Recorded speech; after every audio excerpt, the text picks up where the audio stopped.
Trump just had an amazing hour-long press conference. We watched it. We're going to talk about that. I'm Brian Craig, always joined by my wife and co-host Kathy. You're listening to the Brian Craig Show podcast. And the Brian Craig Show podcast is brought to you by Tom Laporta at Laporta Roofing. Remember, Laporta Roofing will never sell you a roof you do not need. Online at laportaroofing.com. All right. Trump had this epic press conference at Mar-a-Lago today, which was about an hour long. He talked about a lot of things. And I want to talk just about a few of the things he said, which I thought was very interesting. They asked him about Kamala's crowds. Are you nervous? You know, she's got all this momentum. And what Trump knows, because he's done so many events, even before he was in politics, he was in the resort business, and he can look at a crowd and tell you how many people are in a venue. He knows, right? That's something you learn when you're in that kind of business that he's in. And he says she's getting 1,500, 2,000, maybe 3. You know, he says, I got 107, 80,000, 25 full house, 20 outside, couldn't get it. I mean, that New Jersey rally, there was 100,000 people 108. In a blue state, and the Butler rally had about 50,000. Easily. So, I mean, yeah. And Trump said, if I had her crowd, you would say the guy's campaign's over. That's right. You know, so he went on a big long riff about that, about how it's nothing. Now, plus she's having concerts. Mm-hmm. They also asked him about, he hasn't been on the road so much lately. And it's so interesting because I was talking about this on the radio this morning, and I think some people have been getting frustrated with me over this discussion, and I've been getting frustrated too with people, which I don't mean to do. But I was talking to callers this morning, and then Trump confirmed it. You know, he's here in Mar-a-Lago. Maybe he was listening. I don't know. But when he did that interview with the streamer from Kick, the guy that gave him the Rolex, the kid that gave him the Rolex, right? And there were 100,000 watching that. And millions have seen it since. Guys like the #1 Kick streamer for the Gen Z and all that stuff. And I was talking today, I said, Trump is running his media operation a little different. And I said, look what happened with J.D. Vance yesterday. J.D. Vance was in Wisconsin. He had a press conference in Wisconsin, and he was taking questions. I was watching it. He was only taking questions from local reporters, and he was very specific. Any other questions? Local reporters only. And the reason J.D. Vance only took questions from local reporters is because that means he's going to be on all the local news that night and all the newspapers and whatever local media was there. And Trump, they asked Trump today, you haven't been rallying, you haven't been on the road, you're low key. And he said he has been nonstop doing interviews at Mar-a-Lago. He says TV have been coming to him. He's been doing phone interviews. He's been doing Zoom interviews. And he said he's been helping senators in their races. He said, I've been campaigning and helping and doing interviews to help people win Senate races. Yeah. So he's not doing as many rallies this time, obviously.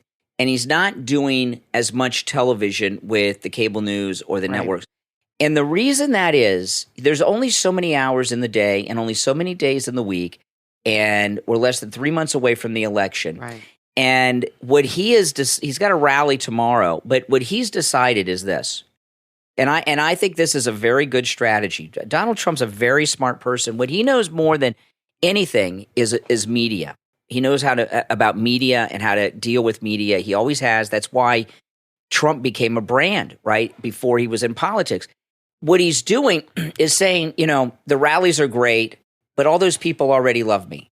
The cable news, the nightly news, those people follow politics. Their minds are already made up. They're either going to vote for me or not. Right. It's preaching to the choir. Right. He's proselytizing. He's going on platforms and places that people like him never go to. He's reaching more people, and he's doing a lot of it. He's doing a lot of local interviews in the battleground states on local radio stations, like in Pennsylvania, TV station, do a lot of the local TV stations, and a lot of these online things. And then on Monday, he's got the Elon Musk. And I think that's a pretty wise move. To those of us that follow news and politics, you might think he's out of sight because he's not on the stuff that we normally watch. He knows, that's right. He knows that he's really going for the young Gen Z audience. And local people. Yes, I agree. feel that the Gen Z is his target. And he feels that this is what's going to bring it home for him because he's got us already. And that's fine with me. But he is targeting people that are in their phones all the time. Like our daughter, she's Gen Z, right? She's 25. Our daughter never watches television. She doesn't own one. She doesn't have a TV. She doesn't own a TV in her house. Like literally does not own a TV. It's crazy to me. She is on her phone or on YouTube or gaming or doing whatever she does with her, with her roommate. And that's what they do. They don't watch television at all. If they watch a movie, they have a projector. That's what young kids do. And they hook it up to their phone and they project a movie or a show from an app onto the thing. Young kids don't watch television anymore. They don't watch the news like that. They're on X. They watch these streamers and this and that. So I feel his strategy this time is to really go hard for blue states and the Gen Z people. And we're always going to be there for him. He knows that. But if he keeps just campaigning to us, you get stuck. And he wants to, I think his goal is to get 100 million votes this election. He got 81 million last time. And he has that saying, which I'm not going to say, but he wants to, I think, get 100 million votes. And he needs a new generation of kids to bring that. He needs another 19, 20 million. He's got to go after them. And they're more conservative, so it's Trump, a smart thing to do. And he's also doing, he's doing a lot of local interviews in the swing states. It is a waste of very limited time for Donald Trump to go on Fox. Plus, I wonder or any of these others because I agree. I want you guys to think about this. If you're listening to me right now, you watch news, you follow news online. Are you undecided? No, you're either going to vote for Trump or not. Remember when he first ran, and even in the second campaign, he was always doing interviews on CNN, Fox, ABC, all the time. He was on Fox and Friends the other morning, but he has really scaled that back to go for other media outlets. And reach different people. So don't get disheartened or don't think that like they said today, are you winding things down? And he said, that's a stupid question. He really got upset by that. Yeah. And I wonder if the shooting has had an effect on him with the rallies. I know he's very concerned about the safety of people that go to his rallies, and somebody was killed at a rally. And I wonder if that is factoring into having less rallies at all. I'm just thinking out loud. I don't know. I know that's a concern for him. I think that I've been to more Trump rallies and speeches than I can remember. I've been to so many. Yeah. And to me at this point, and I love the rallies and I watch them, I think it is a waste of his very limited time, less than 3 months away from the election. And now, maybe he feels, I do a rally and it's great, and 100,000 people, 50,000 people show up that are going to vote for me anyway, and that's fantastic. But if I do an interview with Elon Musk, it's going to get viewed by 50 million people, and I don't have to leave my house. And it's not that he's lazy, because he is still doing rallies, but he's balancing he's balancing things a little differently. That's all. He's using his energy and his time wiser, and I think he's going after this younger generation. Well, this is what's going on with all this stuff we're talking about. Is what's going on.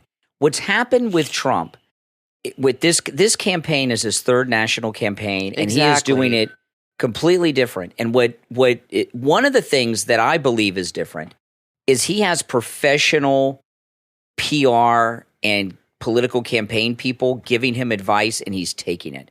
And I think Charlie Kirk is one of his senior advisors. All this the stuff he's doing with young people. The only thing that I would like to see Trump do that he's not doing is I'd like to see him back on Twitter all the time, like he used to be. I know he's doing the Twitter Spaces with Elon Musk on Monday, and that's going to be 100 million people may watch that. Who knows? It's going to, it's Elon Musk and Donald Trump are the two most famous people in the world, right? Elon Musk, Donald Trump, and Putin. Those are the three most famous people on the planet. And you got two of them and one thing. That's a big deal.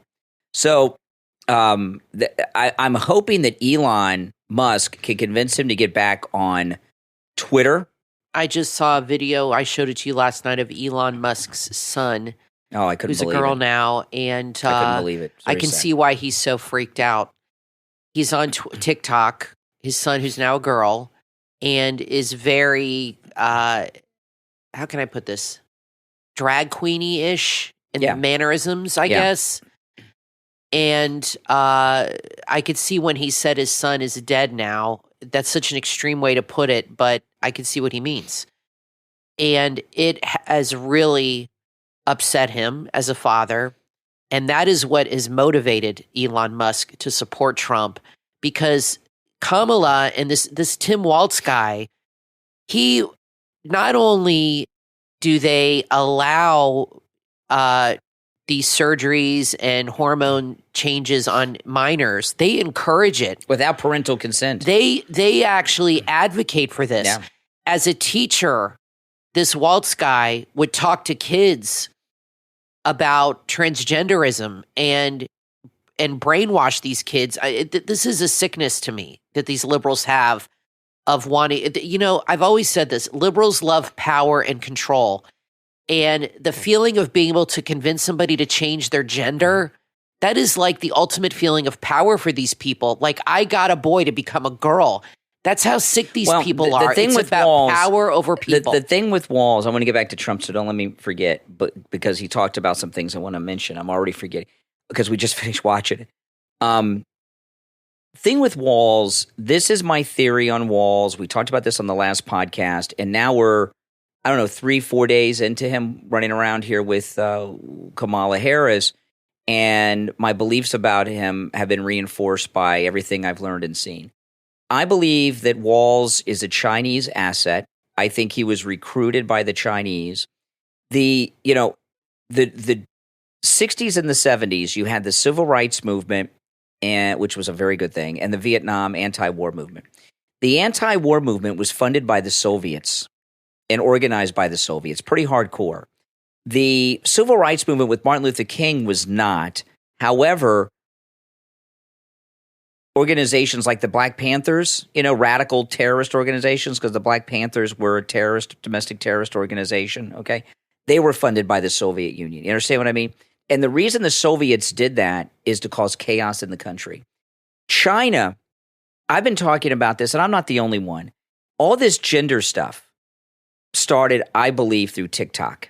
And that's a Chinese app. And they've used TikTok to cause this total division in our country, this gender stuff, okay? Which has also drastically reduced our birth rate because people of childbearing years, huge chunk of them are gay. Many of them are different genders. They're not having the kind of sex that results in pregnancies, okay? And Walz, his whole connections with China, so I'm not going to go through it. Right. But people in Minnesota said when he was in Congress, he was a Democrat, but he was like a reasonable guy. And now he's radical. I think what happened, I think he was always a Chinese asset and radical, but he was undercover. And then a few years ago, when BLM and Antifa and all that stuff became in vogue, he came out of the closet. And Walz and Kamala Harris are going to lose, but Walz, who no one heard of before a couple days ago, right? He's now, even when he loses, he will be elevated as a national figure. He'll be known. And Walz is working for the Chinese, just like the Chinese are doing with TikTok and other things, to cause disunion and conflict in this country, whether it's with the Muslims, whether it's with the trans stuff or the BLM. I think he's another guy, and you see this a lot. I need to watch The Manchurian Candidate again. Oh, you should. It's a great movie. Yeah, I love Angela We're living Lansbury. through it now with Walz. I think she's one of my favorite We should watch actors. it tonight. I love that movie with Frank Sinatra. And you see, so I don't remember exactly the storyline. I mean, I kind of remember. I saw it a long time ago, but I think he fits that definition. There's a lot of military guys that had, not a lot, but there's some military guys like John McCain, John Kerry, and this guy who serve our country and they flip and they turn on the country.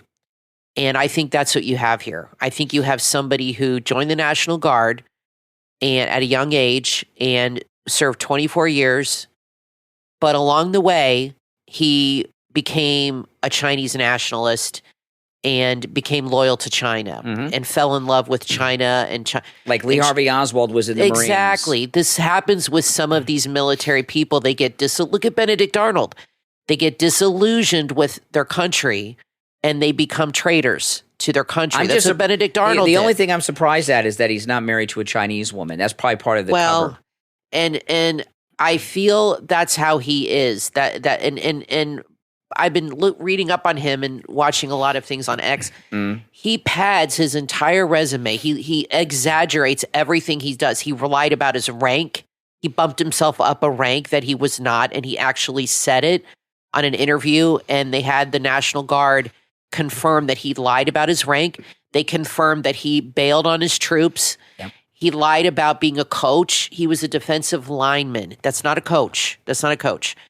He lies about his resume by bumping himself up to like the next level. And that's a habit he has. This guy's a pathological liar. He's a very disturbed person. Yeah. If you really look into him, he's a disturbed individual. And, these rallies with Kamala,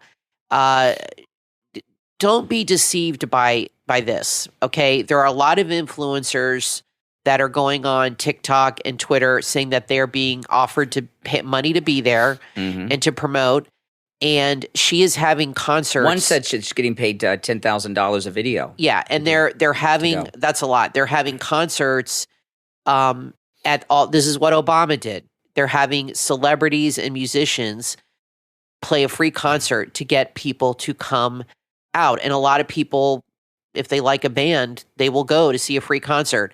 So it's not organic. It's not real. You know what, Kathy? The difference between what's going on with her, like yesterday in Wisconsin, there was a huge crowd. It turns out it was a band played a concert before, and a Grammy Award-winning band. The lead singer, that was his hometown. Okay, so what the difference, though, between Obama and Kamala doing the same thing is, first off, she's not Obama. Obama was the first and all that stuff. Right. But the internet was around. So, but we didn't have what we have now.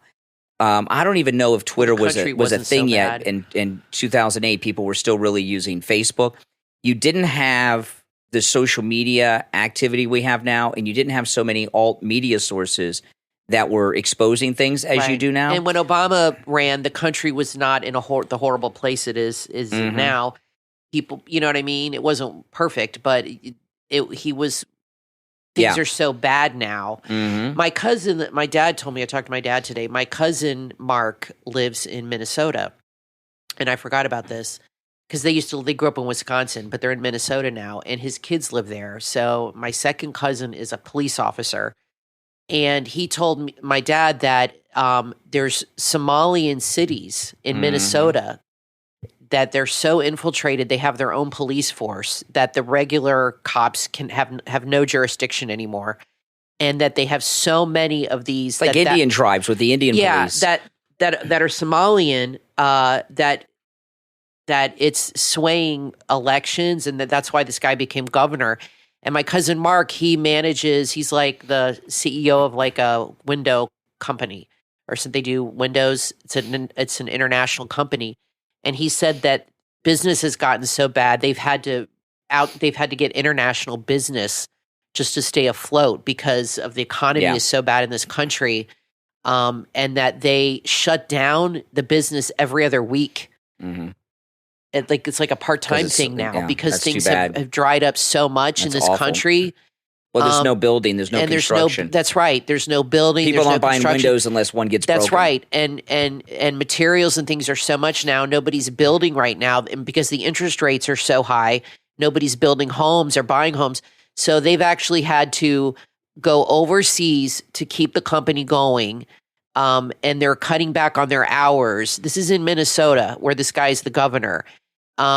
And I said, well, how does he get elected, this guy? And he said, because they have so many refugees they've brought in that have earned, that somehow can vote. And that's how these people get the elections, how they win, even though the Americans hate them and don't want them there. So then Trump, he talked about the debates. He's agreed to 3 debates all in September, a Fox, ABC, and NBC debate. And ABC is reporting that Kamala has agreed to at least the ABC debate. Of course. And when we were watching the Trump press conference today, you brought up something that I think is a very good question. Has Kamala Harris ever had a real press conference. I don't mean some sit-down interview with a friend of hers. I'm talking about like a real press conference. I don't think she ever has. And I don't either. Even back in, I bet you, if you went back to when she was district attorney and attorney general, she might have had press events where she talked about something, but I bet she didn't take random questions because I've not I'd seen like that. to know if she's ever stood at a podium and taken random questions from reporters ever. And you said to me, has she ever even been in a courtroom?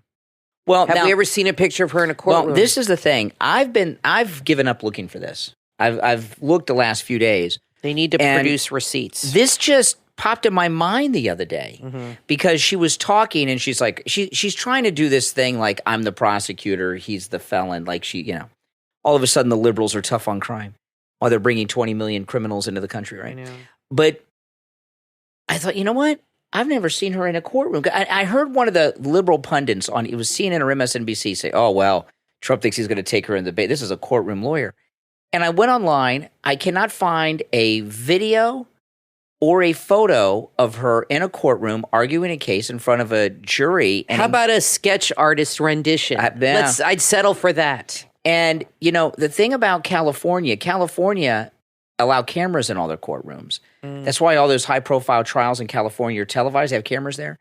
And lawyers, especially political ones like her, believe me, they'd have photos and everything of them in front of a jury. And I'm really wondering, okay, there's two possibilities here, right? She's never argued a case in front of a jury, not a criminal case like a tough prosecutor would. Or the only one she's done are like she either lost them or they're like low-level pathetic things that you don't want to write home about. But there's something up with this. And you guys go online, do a Google image search and video search. When I put in photos of or videos in search for Kamala Harris in court, I get Senate hearings, mostly with Kavanaugh and her. Sometimes videos and photos of her behind a desk when she was district attorney or attorney general, but never in a courtroom. So I don't. What did she do before she was the district attorney? I'm gonna do some research. Or did she just go from Willie Brown's bedroom to the district attorney's office? I'm starting to think yes. I mean, I find it impossible to believe that. I mean, it happens, guys. It does happen, If she had some major criminal courtroom experience like they're implying in front of juries arguing cases with criminal defendants, they would be showing that to us to make her look like a tough lady. And I noticed I haven't watched her speeches, I refuse, but I've seen clips, and she starts off her speech, it's like 30 minutes of introductions and her record. Time killers.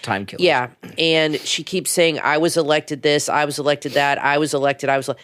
She keeps saying that because she was not elected this time and she knows it. And she's trying to give the impression that she has been elected to something. I was elected district attorney. I was elected senator. I was elected, but you weren't elected this.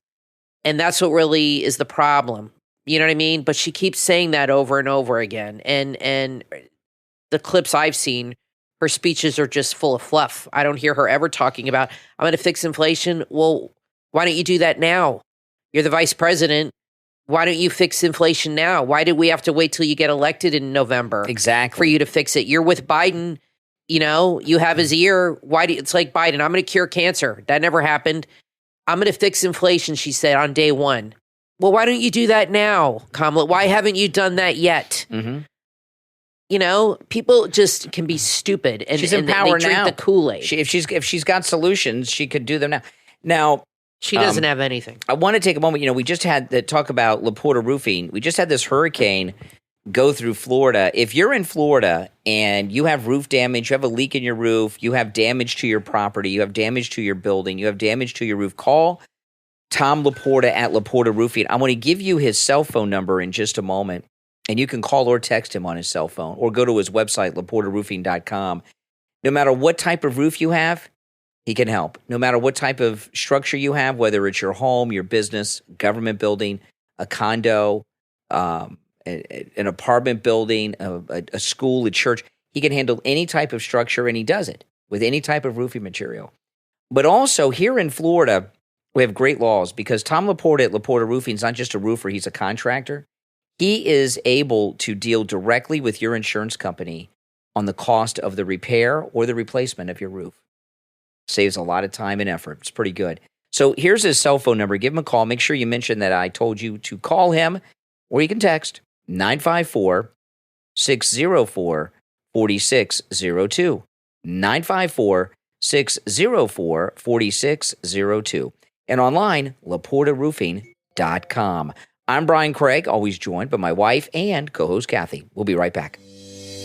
Are you ready to transform your living space with a touch of modern elegance and quality craftsmanship? Look no further than AlphaFurnishings.com. AlphaFurnishings.com is your go-to destination for premium metal and acrylic furniture legs that are truly exceptional. They have a wide range of sizes and a spectrum of vibrant colors so that you'll find the perfect match for your furniture. Their exclusive features make each furniture leg a masterpiece just waiting to enhance your home decor. Whether you want to have a contemporary makeover of your sofa or a cabinet that's in need of chic transformation, AlphaFurnishings.com has you covered. Their goal is to make a difference in furniture design. They create innovative products that can save and modernize your furniture. They've gone from a small apartment to 2 warehouses, and they have a simple message: small spending, large return, and an instant facelift. Elevate your home with AlphaFurnishings.com. You can also find them on Etsy. Just search for Alpha Modern Furnishing. Go right now to AlphaFurnishings.com and begin your furniture transformation journey. AlphaFurnishings.com.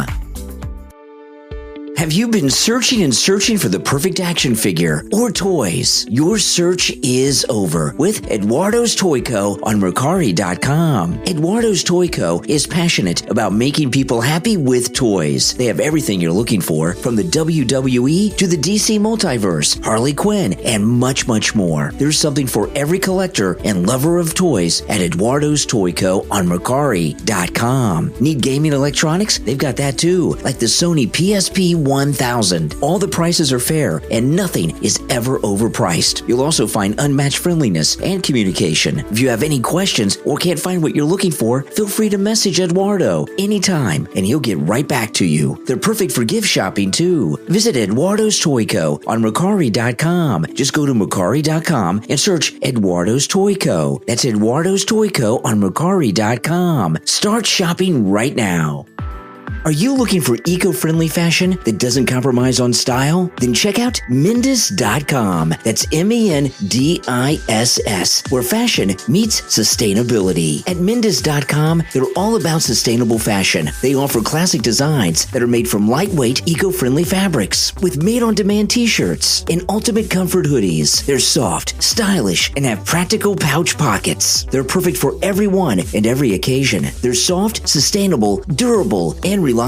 You will feel the difference each and every time you wear them. The fabrics are as soft as they are durable, giving you ultimate comfort while caring for the planet at the same time. Their motto is, unity is power. Mendis is more than just a brand. It's a movement of collective responsibility in making sustainable choices. Join the Mendis community and make a positive impact through sustainable fashion choices. Mendis.com, where fashion meets sustainability. Mendis.com.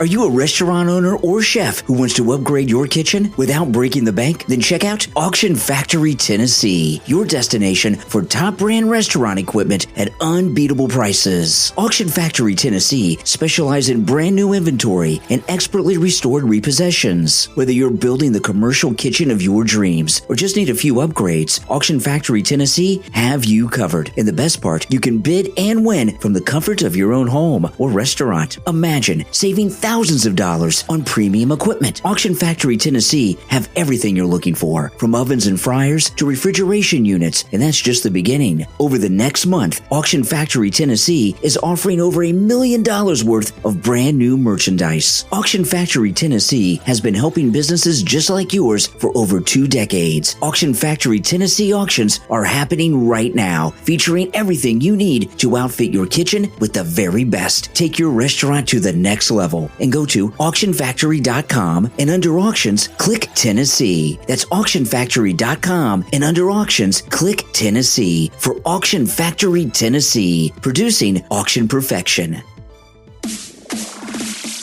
You are listening to The Brian Craig Show podcast, broadcasting from sunny South Florida. Brian is joined by his wife and co-host, Kathy. Follow Brian on social media at briancraigshow.com. And now, Brian and Kathy.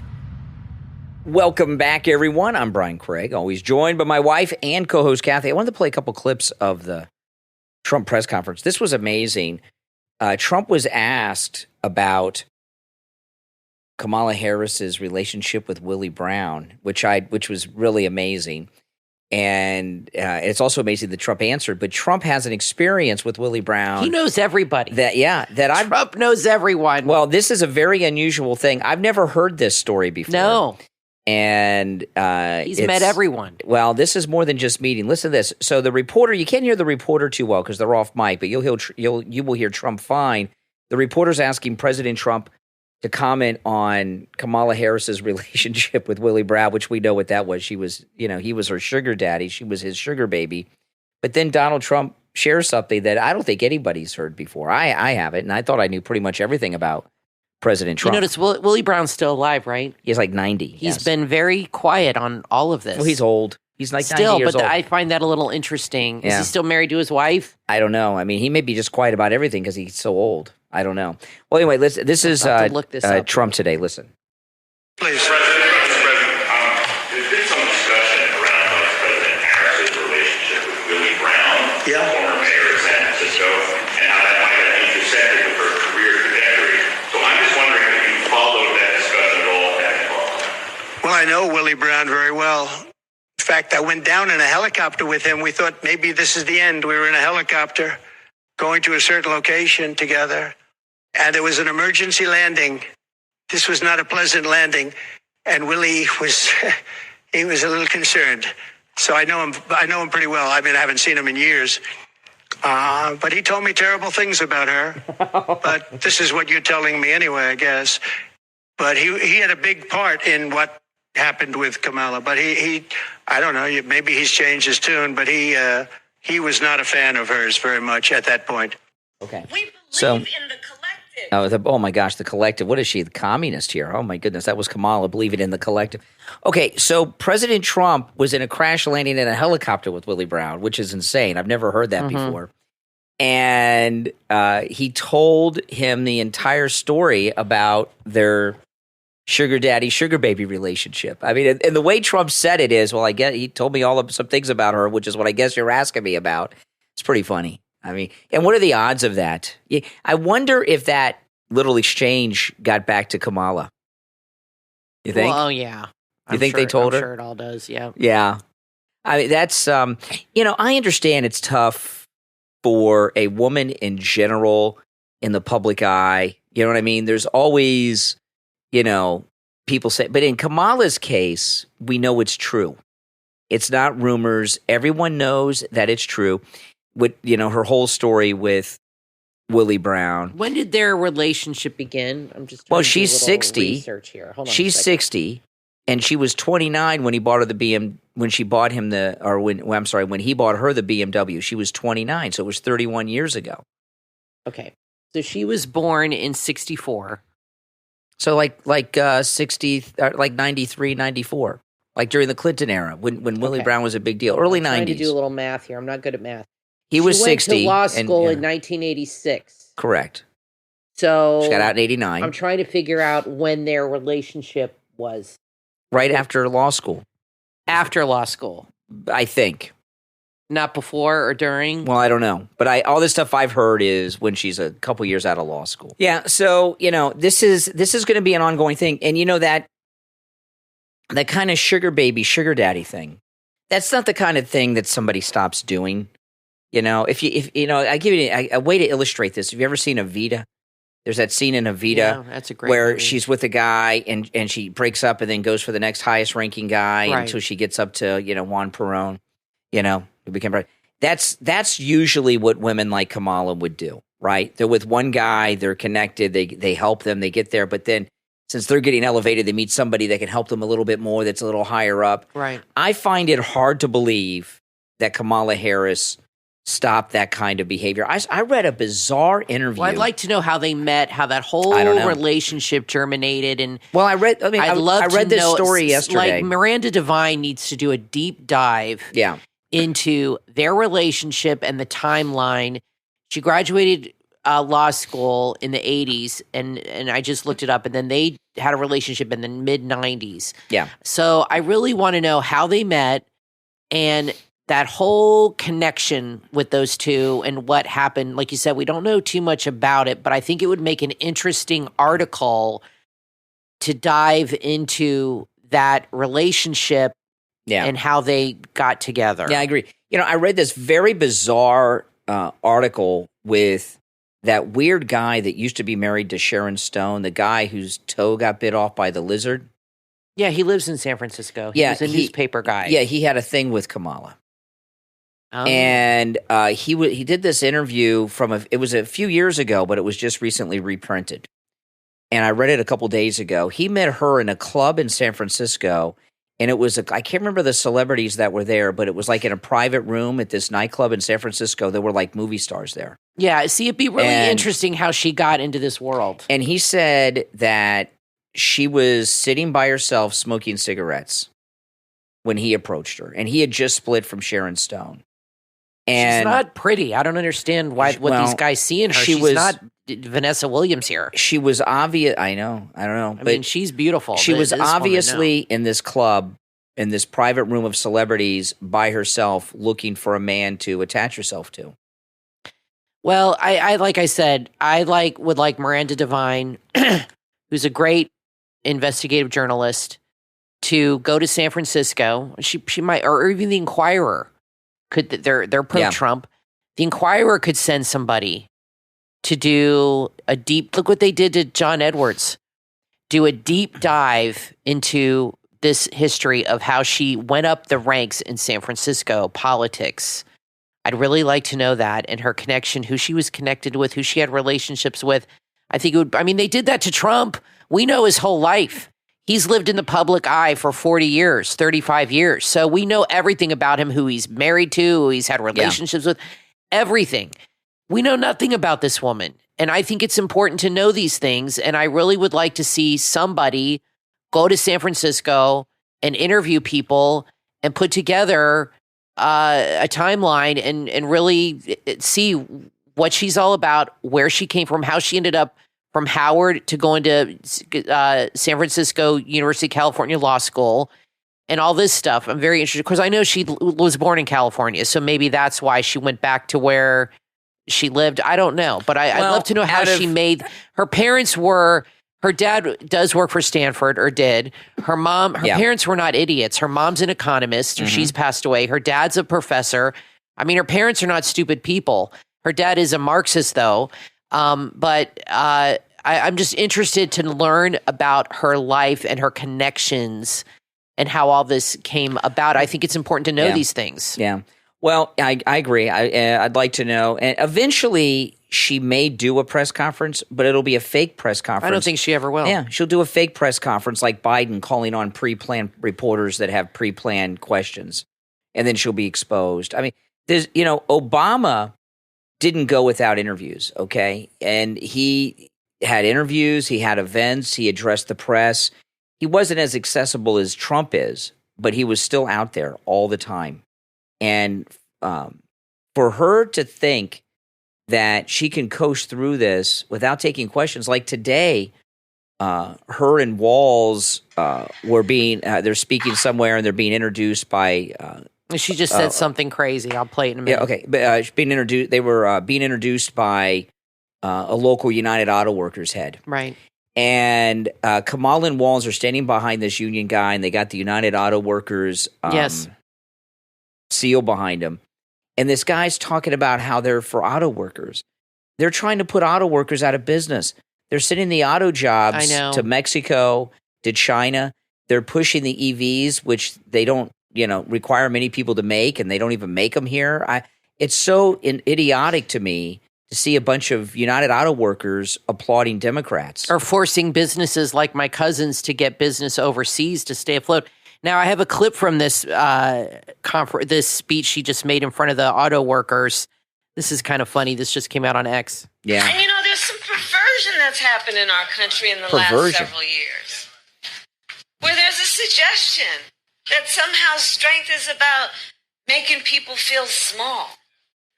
Making people feel alone. Well, she's got the perversion part right. What is she talking about? There's a perversion that's been going on is she talking about Joe Biden? See, I think she does like marijuana. She said there's a perversion. This is going viral on Twitter. She said there's a perversion that's going on. Here's the quote. There's some perversion going on in our country over the last several years. I think she's talking about Joe Biden. Really? I don't know. Really? What is she talking about? I'm telling you. I think, and if you listen to her There's some perversion that's happened in our country in the last several years. And then she goes on about being small. If you listen to her voice there, she's slurring her words. I think I think she does CBD gummies or something. She this seems is what high happens to me. when or she's drunk. off script. Or drunk. Yeah. She's either doing CBD gummies with THC, by the way, or she's drinking on the plane. It's got to be something. Her voice is slurring, and she makes no sense. I'll play it one more time because this has gone. Listen. And there's some perversion that's happened in our country in the last several years. Where there's a suggestion that somehow strength is about making people feel small. She's talking about Trump. Making people feel alone. Yeah, she sounds high. Yeah, I told you. She sounds high. Yeah. And if you watch her talk, there's something going on. Let me tell you about marijuana and public speaking. I used to work at a radio station where there were a couple of guys that were major potheads, and it wasn't legal then, right? And they would get high before they went on the air and did a 3-hour talk show. And they thought they sounded brilliant, right? And then but if you were listening, they sounded like Kamala, saying weird stuff, word salad, incoherence. I have a theory. I think she gets very nervous speaking in public, and I think she downs a bunch of edibles to calm her down because I don't do gummies. I don't do edibles, but I know people that do, and they help with anxiety apparently. And I think she has a cocktail or I mean like a martinis, maybe edibles with a little Xanax mixed in or something to calm her down. And that stuff can make you loopy. Yeah. Because when you see, and it's on X, it's going viral now, when you see her say this and the way she talks, you know how you can tell when somebody's on something? Because they're not consistent with the way they speak. Yeah. And it shows. Like Trump is always consistent. He's the same all the time because he doesn't drink or do drugs. With Biden, there was a time where you didn't know what you were going to get. Is he going to be lucid? Is he going to be out of it? That's something going on. There's some kind of substance abuse. And I see this with her. Sometimes she, very rarely, sounds okay. But then sometimes she sounds really whacked out. Mm-hmm. And that's how you can tell there's something going on with her. But with her, it's more whacked out than not whacked out. So I feel like I'm guessing she's on the edibles to cope with the stress of what's going on. But this is when she's off the script. She's not reading a teleprompter. And this is why they don't want her to. Well, I would love for her to do a press conference. The thing about... my goodness. My experience has been knowing many people that are stupid. Most people that are stupid don't know it, okay? And a lot of stupid people think they're very smart. In particular, someone like Kamala Harris, who's kind of like a celebrity being vice president, and they're surrounded by an entourage of people that tell them how brilliant they are. And I believe that Kamala thinks that she can beat Trump in a debate because she did so well against Biden in that first debate. And I don't think she's going to come in prepared. I read an interview last week. It was a story with several interviews from staffers that left her. And there were a lot of things, but there was one common thing I heard from several staffers that quit. They said she would not do any briefings, and then she would go out and go public and talk and not know what she was talking about. Then she would blame the staff. And I don't think she'll prepare for the debates. And what'll happen is she's going to get into that debate. She's not going to be prepared. She's going to be overconfident. And Donald Trump is going to do something with Kamala that's never happened to her before. He's going to call her out on live national television. I think she's going to have a complete meltdown. Well, it shows you that two intelligent people can produce an idiot. All right, here's another clip that's going viral from her today at the United Auto Workers thing. I haven't heard this, but everybody's tweeting it and says it's a doozy. Hold on. You know, the one thing about all of us is we like hard work. Hard work is good work. Hard work is good work. The thing that we like about hard work is we have fun doing hard work. Does she not sound high? Does she sound high to you? Oh, my gosh. That's somebody that's high. You have to see it. Yeah, she's high. She's high on marijuana. Oh, my gosh. These clips are coming out now of this thing. I know people like this. I've heard people talk like this. This is her off script. Even on script, she sounds bad, but off script, she's a disaster. Mm-hmm. And you have Tim Walz behind her laughing and giggling like an idiot. And she's been giving the same speech over every time she's given one in the last week. Same speech over and over and over. You're right, though. I don't understand how I don't understand these union people. It's the union leaders that are on the take, not the members. Well, they had the union leader come out, and he basically said, I watched it, yeah. He was praising her. He said that we're all going to support her, right? I mean, they basically threatened. Okay, now I'm going to play. I got a clip of Tim Walz here from the same thing. So let's hear what this. Hold on a second. This guy doesn't know the first thing about unity or service. He's too busy serving himself. Okay, he's talking about Trump. Okay, this is a guy who's now there.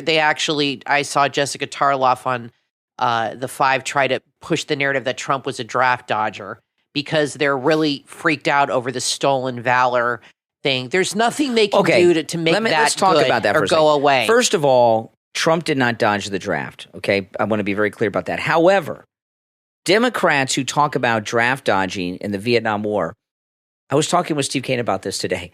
Democrats, in the Vietnam War era, were supporting draft dodging. They were saying that was an honorable thing to do. Exactly. They were burning draft cards, going to Canada. The whole thing, the entire anti-war movement was about dodging the draft. Now all of a sudden it's bad. Right. And this era that Walz is in is the post 9/11 era, which was a whole different thing because we were attacked. Right. Totally different.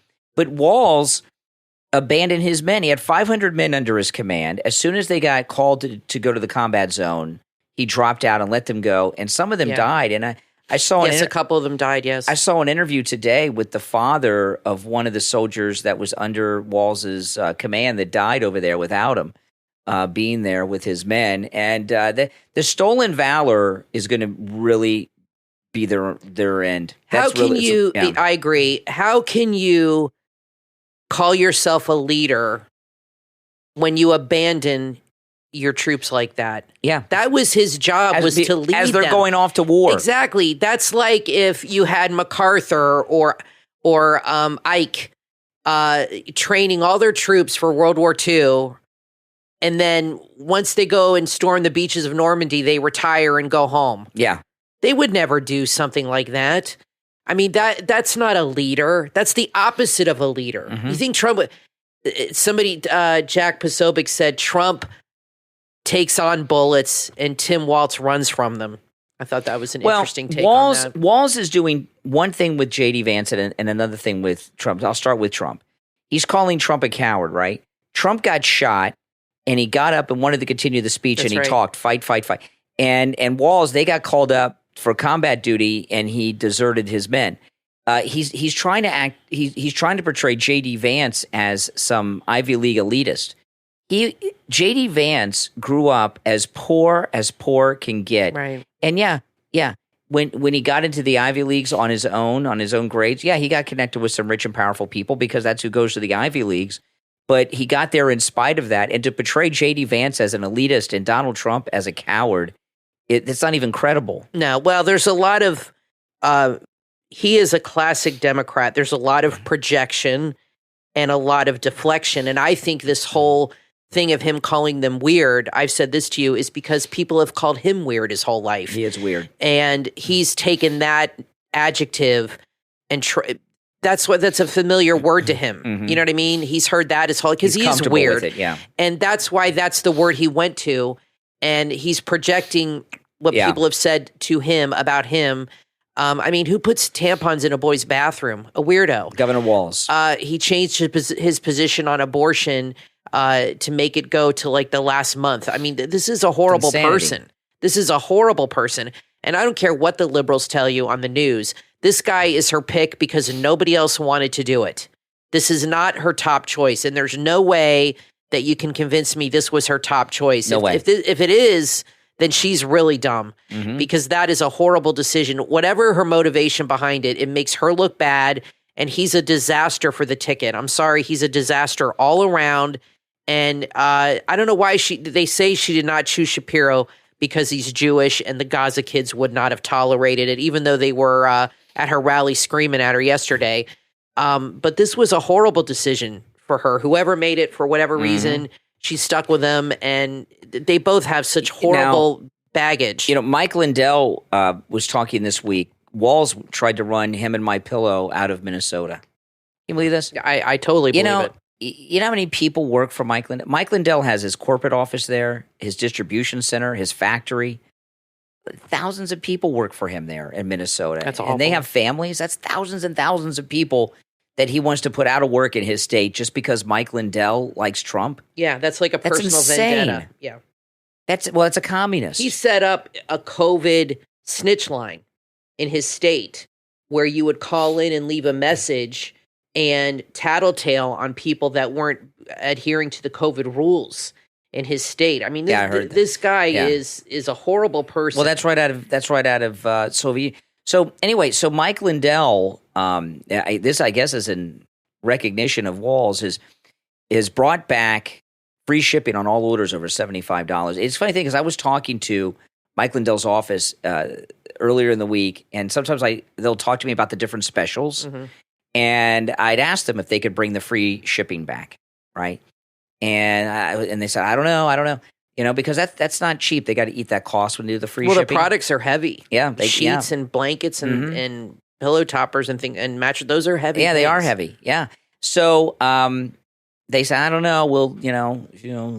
I'll talk to Mike and everybody about it. And then yesterday I go on the website and free shipping is back on orders over $75. There you go. So you're influencing MyPillow here. I guess. I mean, He's doing it for you guys. Yeah, it is. And if you go there, unless they've changed it since I was there earlier, the free shipping on orders over $75 is like lighting up in a flashing light on the website. Oh, great. But it's free shipping on all orders over $75 site-wide, okay?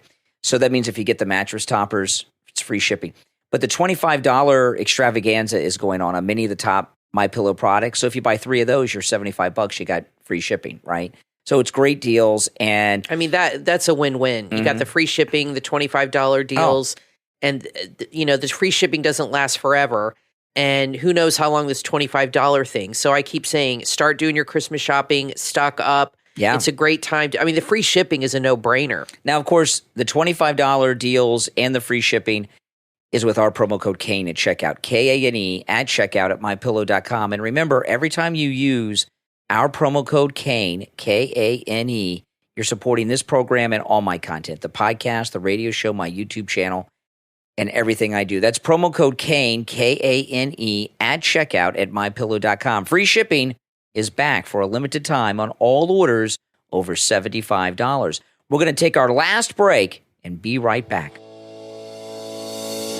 Are you ready to transform your life and align with God's purpose? Then order your copy of the book from author Gary S. Park, Unlocking Your Faith, Seeking God's Purpose, A Journey of Faith, Overcoming Life's Challenges, and Embracing Spiritual Growth. In this inspiring book, the author takes readers on a transformative journey, shifting your focus from self to living with God. You'll unlock profound insights on embracing the teachings of the Word of God and discover how to infuse your daily life with spiritual meaning and purpose purpose. With Unlocking Your Faith, you'll learn the essential elements of nurturing a robust prayer life and how to cultivate a mindset anchored in faith and positivity. You'll also gain valuable insights into the power of community and fellowship in strengthening your spiritual journey. Unlocking Your Faith, Seeking God's Purpose, a journey of faith, overcoming life's challenges, and embracing spiritual growth from author Gary S. Park is the book you've been waiting for. It's available on Amazon and the author's website,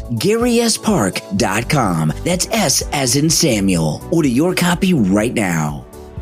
It's an election year in the United States. That means it's time to stand up and let the world know how you think. There's no better way to do that than with StandUpAmericans.com. That's Americans with an S. StandUpAmericans.com is your go-to online apparel store. They carry shirts, hats, travel mugs, and much more that say exactly what you are thinking. Stand up for what you believe in with StandUpAmericans.com. You'll find great gifts too. Remember who you are with gear designed for and by American patriots. Visit StandUpAmericans.com. That's Americans with an S. StandUpAmericans.com.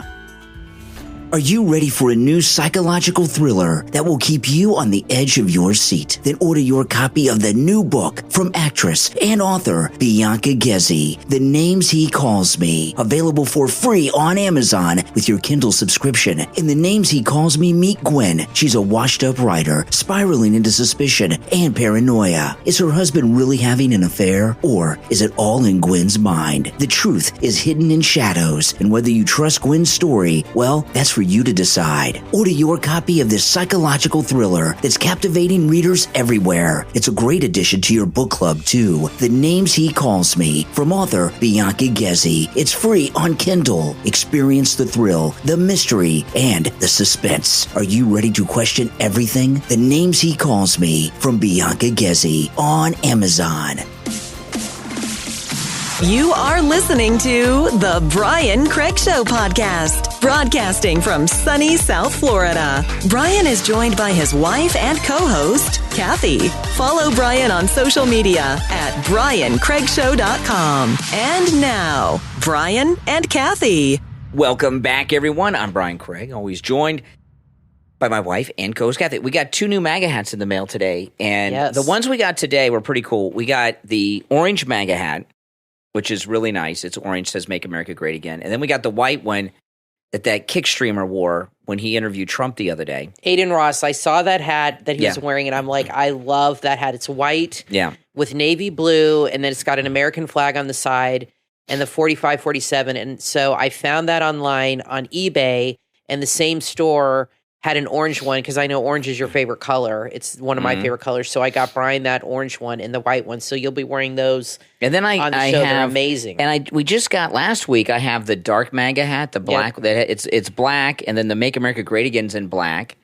And Brad, who's a listener, he goes on the cruises, he gave me a black MAGA hat that says Make America Great Again in white on it. I got to get you like a really cool... A MAGA hat rack. MAGA hat rack. If anybody knows of any, or I don't know the first thing about buying that stuff, I think I could buy one to put on the back of the door. Well, my autographed Donald Trump MAGA hat that's in the safe deposit box, literally is, that's now going for over $40,000, those hats.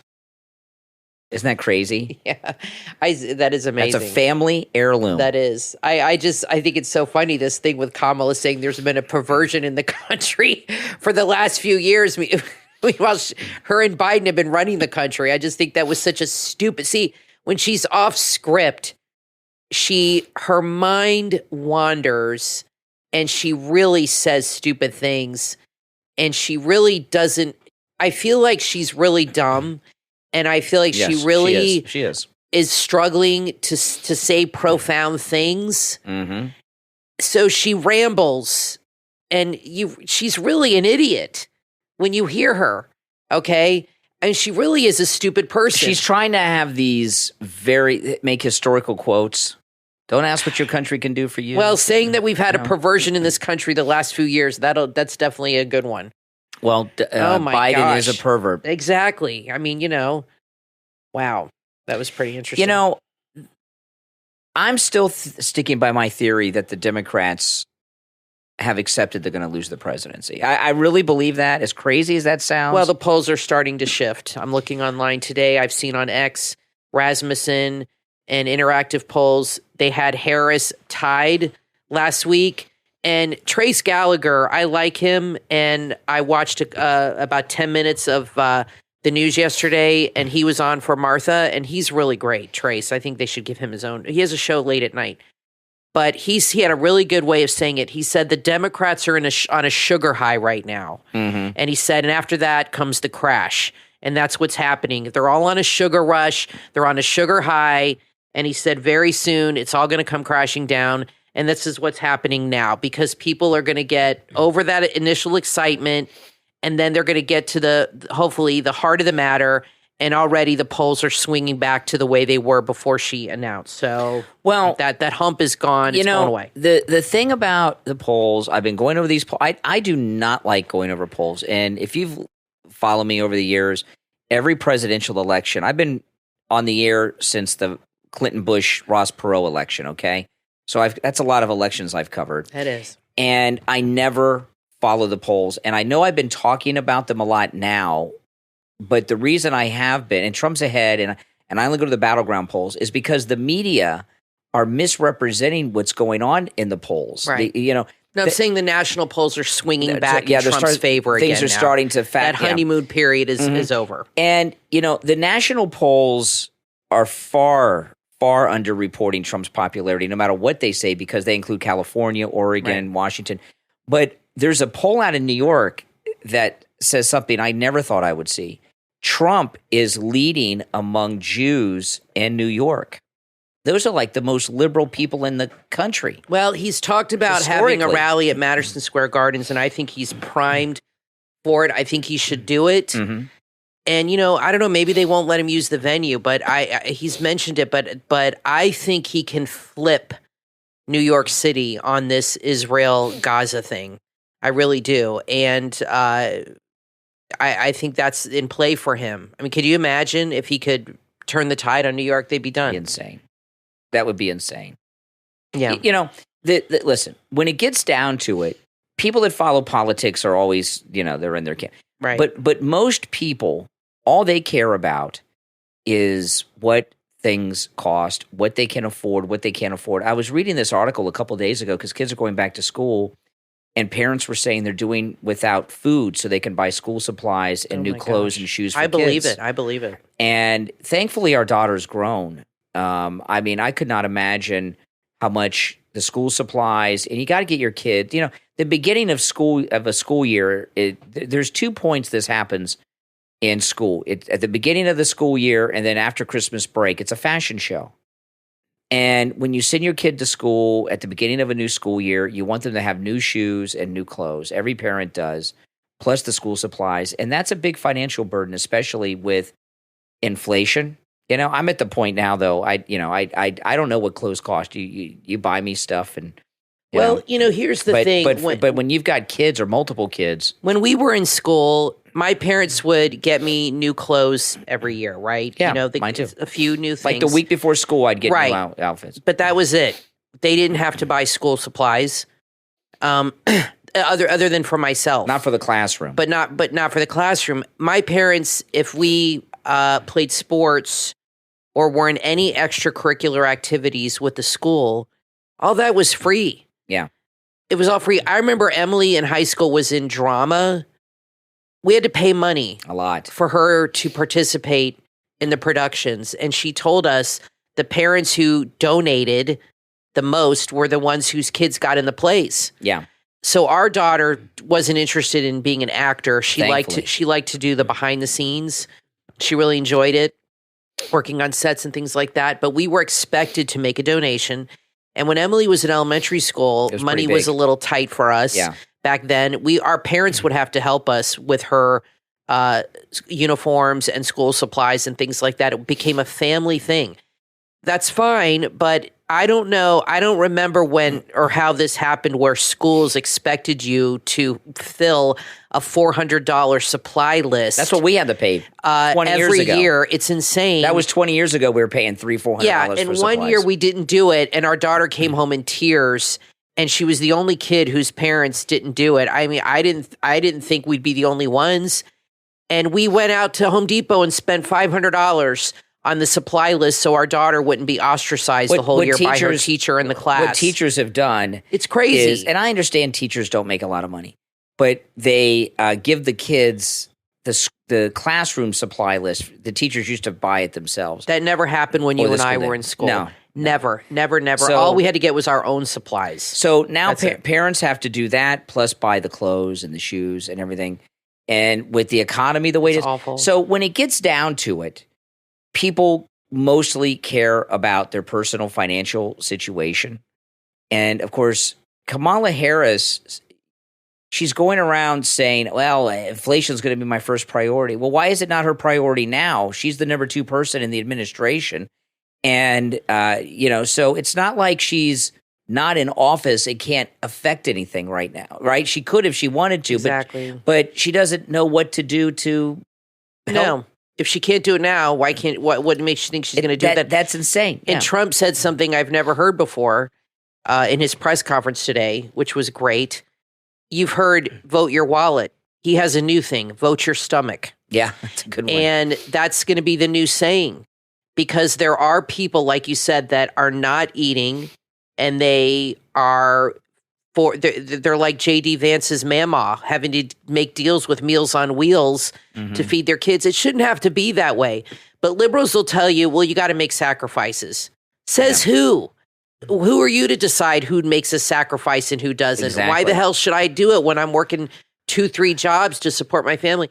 So that's Trump's new thing. I like it. Vote your stomach. So I think that'll replace vote your wallet now. Yeah. Now, I want to thank our Patreon supporters for their support of the program. Thank you so much, guys. And if you would like to become a Patreon supporter, there's a link in the description of the episode and every other episode, too. Our top Patreon supporters get a live, on-air thank you shout-out on each and every episode. So the names you'll hear now are our top Patreon supporters. I want to thank Andrew and Connie, Christine, ETW, Chuck, D, Pamela, Rick, Nick, Wesley, Macho, Mike P, Carlos, Paulette, John, Heather, David, Maria in Texas, Richard, Alice, K-Mac, LeeZep, Shawna, Constance, George, Brandon, Rob and Trish Wilkerson, Christy R, and John S. These are our top Patreon supporters. Thank you all. That's all the time we have for today. I'm Brian Craig, always joined by my wife and co-host Kathy. We'll talk to you next time.